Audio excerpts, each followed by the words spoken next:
স্বাস্থ্য বিভাগের সকল ছুটি বাতিল করা হয়েছে। আমি আবারও বলছি, সংশ্লিষ্ট জেলার স্বাস্থ্য বিভাগের সকল ছুটি বাতিল করা হয়েছে। সরকার যথেষ্ট প্রস্তুত আছে।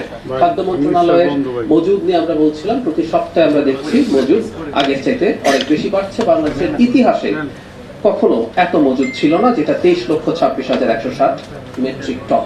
প্রাথমিক ও গণশিক্ষা মন্ত্রণালয়, এখানে একটা খুবই ইন্টারেস্টিং ফাইন্ডিং আছে। বৃত্তি পরীক্ষা সব বছরই হয়, বৃত্তি পায় মানুষ, কিন্তু আমি এবার একটা পরিসংখ্যান দেখে আমার ইন্টারেস্টিং মনে হলো। সেটা হচ্ছে বৃত্তিপ্রাপ্ত, আচ্ছা কতজন পেয়েছে সেটা একটু জানিয়ে রাখি। ট্যালেন্ট পুলে 32,965 জন, সাধারণ ক্যাটাগরিতে 46,281 জন। বৃত্তিপ্রাপ্ত মোট শিক্ষার্থীর মধ্যে ছাত্র হচ্ছে 45.29% এবং ছাত্রী হচ্ছে 54.71%। মানে ছাত্রীর সংখ্যা, ছাত্রের মানে পার্সেন্টেজ 10% বেশি। মানে এটা একটা অসাধারণ ব্যাপার আমাদের মতো দেশের জন্য। বিভিন্ন ক্ষেত্রে নারীরা কত এগিয়ে যাচ্ছে তার একটা প্রমাণ। আবারও বলছি, ছাত্র 45.29% এবং ছাত্রী 54.71% বৃত্তি পেয়েছে। এরা কিছুদিন আগে আপনাদেরকে জানিয়েছি, এমনকি আমাদের অনেক ক্ষেত্রেই এক ধরনের রক্ষণশীল সমাজ হলেও আমাদের প্রাইমারি যে ফুটবল কম্পিটিশন হয়েছিল সেখানে নারী এবং ছাত্র এবং ছাত্রীদের ফুটবল টিমের সংখ্যা একেবারেই সমান ছিল। সড়ক পরিবহন সেতু মন্ত্রণালয়ের আমরা টোলের কথা বলেছি, সেইটার কাজ এগিয়ে চলছে। মুক্তিযুদ্ধ বিষয়ক মন্ত্রণালয়, আপনারা জানেন এটা জুলাই মাস, এবং জুলাই মাসে আমাদের যে গণঅভ্যুত্থান সেটা মূল কর্মসূচিগুলো মুক্তিযুদ্ধ মন্ত্রণালয়ের অধীন এবং অনেকটা সাংস্কৃতিক মন্ত্রণালয়ের, সংস্কৃতি বিষয়ক মন্ত্রণালয়ের অধীন আছে। আপনারা জানেন আজকে 12:30 সেখানে একটা ব্রিফিং আছে, সেই কর্মসূচি জানানো হবে।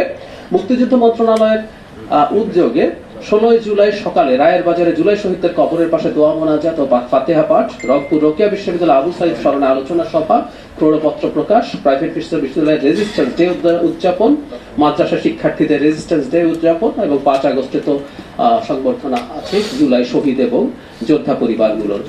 আমরা খুব সামনেই 16 তারিখ সম্ভবত আমরা খুবই সিগনিফিক্যান্টলি এই অভ্যুত্থানের, আমি একটু পেছনে যে সম্ভবত 15টাকে সিগনিফিক্যান্স শুরু হয় সবচেয়ে বেশি, কারণ ওই দিন ঢাকা ইউনিভার্সিটিতে ছাত্রলীগ হামলে পড়েছিল স্টুডেন্টদের উপর এবং অনেক নারী শিক্ষার্থী, অনেক ছাত্রী মারাত্মকভাবে আহত হয়েছিলেন। তারপর 16 তারিখ আবু সাইদ। আমরা জুলাইতে যা হয়েছে গণ অভ্যুত্থানকে নিশ্চিতভাবেই এই সরকার ধারণ করে। এই গণ অভ্যুত্থানে বিএনপির একটা খুবই গুরুত্বপূর্ণ হিস্সা আছে। বর্তমান প্রধানমন্ত্রী শুরু থেকেই এটার সাথে জড়িত ছিলেন, সুতরাং যথাযোগ্য মর্যাদা দিয়ে এটাকে পালন করা হবে। এবং শুধু পালন না, আমরা যে কথাটা রিপিট করার চেষ্টা করছি, যে গণ অভ্যুত্থান যে স্পিরিটের কারণে হয়েছে, সেই স্পিরিট আমরা মানুষের মাঝে ছড়িয়ে দিতে চাই। বাণিজ্য মন্ত্রণালয় আন্তর্জাতিক বাণিজ্য সহযোগীকরণের লক্ষ্যে গুরুত্বপূর্ণ নীতিগত সিদ্ধান্ত নিয়েছে সরকার। মন্ত্রিসভার বৈঠকে আমদানি নীতি আদেশ 2026 থেকে 29 খসড়া অনুমোদন দেওয়া হয়েছে। এখানে বিস্তারিত বলা আছে কিভাবে আন্তর্জাতিক বাণিজ্য সহজ করা যাবে, সেটা আপনারা পেয়ে যাবেন। স্থানীয় সরকার, পল্লী উন্নয়ন ও সমবায় মন্ত্রণালয়, প্রধানমন্ত্রী তারেক রহমান ঢাকা উত্তর সিটি কর্পোরেশনের আমিনবাজার ও দক্ষিণ সিটির মাতুয়াইলে বর্জ্য থেকে বিদ্যুৎ উৎপাদনের 2টি প্রকল্প নিয়ে বৈঠক করেছেন। সচিবালয়ের বৈঠকটায় চীনের একটা গ্রুপের সাথে আমিনবাজারে একটি বর্জ্য বিদ্যুৎ উৎপাদন কেন্দ্র বিনিয়োগ করবে। প্রতিদিন ঢাকা শহরের প্রায় 3000 টন বর্জ্য ব্যবহার করে 42.5 মেগাওয়াট বিদ্যুৎ উৎপাদন করবে। 2028 সালের আগস্টের মধ্যে জাতীয় গ্রিডে সরবরাহ করা যাবে এবং এটা 25 বছর সরবরাহ করবে, এটা এক্সপেক্ট করা যায়।